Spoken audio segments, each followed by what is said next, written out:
Here's what I call the best-kept secret of the rich. Interesting discovery that I made one day. I couldn't believe it when I found out that rich people have about 24 hours a day, and poor people have about 24 hours a day. Wouldn't that drive you mad until you found out what the difference was? I'm telling you, the difference is in the management of the time. A few simple disciplines practiced every day, and your whole life can change. Your future can change, your income can change. But the rest of it is getting a handle on the management of time. And guess what? Discipline shows up again here, as it does everywhere. Discipline is also important in how you manage your time, the 24 hours given to you every day. Here's the first one. Ignore the subject. Ignore the subject. That's not a bad suggestion.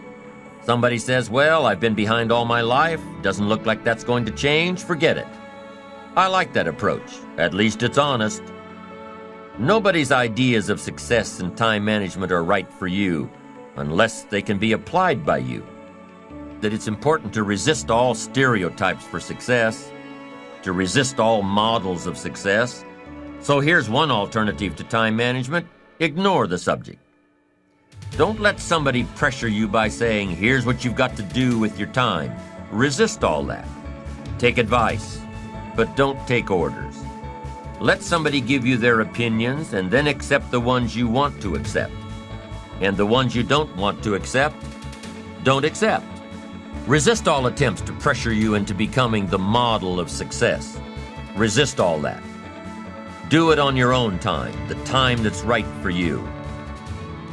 Now here's another alternative to time management. Step down to an easier task. Step down to something more manageable. Something that doesn't require that much time, that much effort. That's an alternative. Some people in sales are promoted to being manager. They say, oh, now I've got to be a manager. Heck with this, it takes 14 hours a day, worrying about everybody. I'm getting back out in the field. Get my sales job back. And that's a good alternative. Somebody works for a company and says, oh, I'd love to own one of these companies. Then they find out what it takes to own one of those companies. What kind of pressure, what kind of hours. Can't play golf 3 days a week. And finally says, hey, you know, I've had it up to here with all the headaches and trauma and dealing with all these people's lives and running a company and being responsible for all the stuff. I'm going to step down. And that's a good alternative. It really is. Don't let yourself be pressured when stepping down might give you a better lifestyle. You've got to have time for your family. I went for some things that cost me too much in those early days. If I'd known how much it was going to cost, I never would have paid the price. So you've got to weigh the consequences, how to make everything fit. Sometimes that extra money isn't worth it if it pressures you into losing touch with somebody you really care about. So family must be considered here as well. But here's the best alternative to time management, and that's to get more out of you.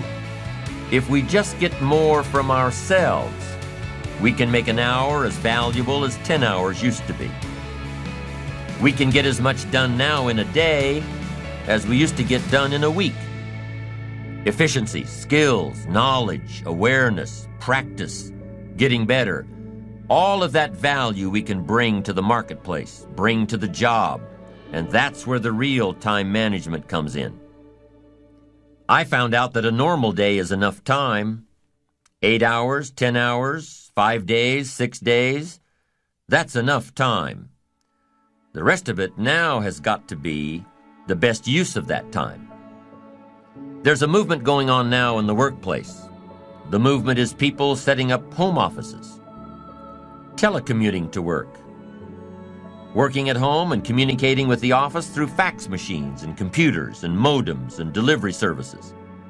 People are even starting to work in one state and live in another. They don't need to be at the office all the time. For some jobs, they don't need to be at the office at all. And guess what some of these folks find out? The projects that used to take 2 days, they get done in a few hours. Why? Because they have no distractions. No people stopping by their office to chat. No unsolicited phone calls to take. No unexpected visitors to deal with. When they work, they work. When they play, they play. Now, not everybody has the luxury of having a job that can work like this, but maybe some of the same principles can be applied at the office, like do not disturb times, like scheduling your day so that you're totally undisturbed during those hours in which you complete your best work, like setting certain hours each day to take appointments and phone calls. And that's really where the magic of personal development comes in. Knowing who you are, becoming more valuable, being more valuable, knowing the value of your rhythms in getting certain tasks done, getting things done more efficiently in a shorter period of time, working smarter, not harder. Number 1, you run the day or it runs you. Part of the key to time management is just staying in charge. But here's what usually happens. We start something and we're in control. But as time starts to unfold, pretty soon we start losing control. You know, you start a business and you're running it. And pretty soon, what? It's running you. You have to stop every once in a while and say, hold it, hold it. Who's in charge here? So here's a good phrase to jot down. Something will master and something will serve. That's the nature of life. That's just how it goes on this spinning planet of ours. Something will master and something will serve. And here's what you have to make sure you become. The master. You run the day. You run the business. You run the enterprise. You run the job. You stay in charge. Now here's how you can stay in charge. Have your written set of goals with you at all times. Then prioritize your goals and decide which is important. Then constantly review your goals. Then have your goals match up to a good written game plan. The game plan that says, take it out of your head and put it down on paper. Then, with game plan in hand, try to separate the majors from the minors. The really important things from the things you just have to do. And prioritize. Is this a major day or a minor day? And adjust your time accordingly. Is this a major conversation or a minor conversation?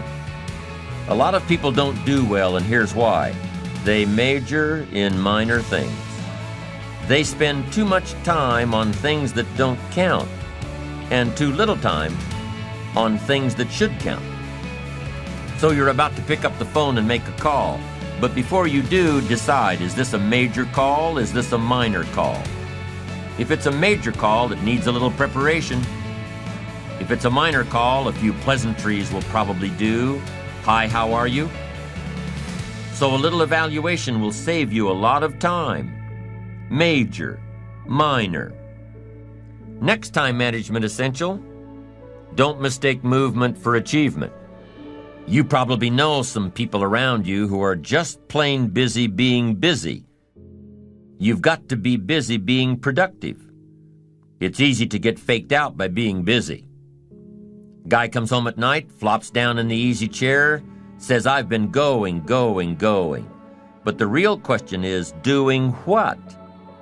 I mean, it's the doing what. That's the real key, not the going. Some people are going, doing figure eights. They're not making much progress. Don't mistake movement for achievement. Evaluate the hours in your days and see if there's not a lot of wasted time in there that you could manage better. Do more with. The next key to good time management is good concentration. Focus. You've just got to zero in on the job at hand. Concentrate. Don't start your business day until you get to the business. I used to start my business day in the shower. Found out it doesn't work. Wait till you get to the office to start your work. Wait until you get to work before you get to the work. Don't start your business day at the breakfast table. It's not good for the family. Here's another one. On the way to work, don't think about work. Here's what you've got to do. On the way to work, concentrate on the way. The breakfast table, concentrate on the family. Wherever you are, be there. Don't be somewhere else. Give whatever you're doing the gift of attention.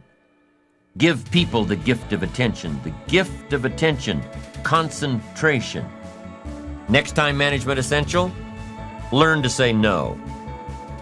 Boy, it's easy in a social society to just say yes, yes, yes too much, over-obligate yourself.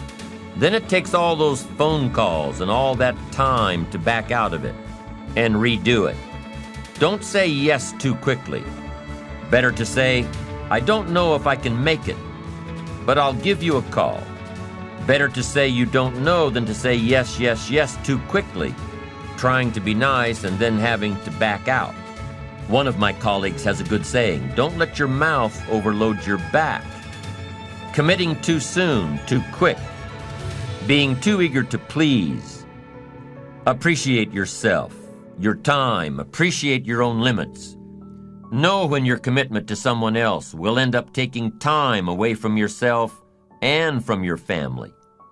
Have self-appreciation for your special time alone and with those you love and those who love you. You can't immediately say yes to offers that sound prestigious. You can't immediately say yes to social functions, things that sound like a lot of fun. You've got to say maybe and take time to evaluate what's an important contribution to society and what'll just take time away from your ambitions and your family. Be eager to please yourself and your family. Don't be so eager to please everybody else. Appreciate your own limits. You don't have to fill up every second of the day. Take time to appreciate what you've accomplished. Take time to enjoy the fruits of your labor. Your success should be a pleasure. Appreciating what you've got and what you've done and who you've become is important. It's an important component in fueling your future achievements. Just knowing that you've accomplished in one day what you laid out in your game plan. Just knowing that you finished all you started out to do that day. That's encouraging. And it's these little daily advantages that you're gaining that continue to fuel your achievement. Little achievements are just as important as big achievements. Why? Because you can't appreciate the big achievements without first appreciating the little ones.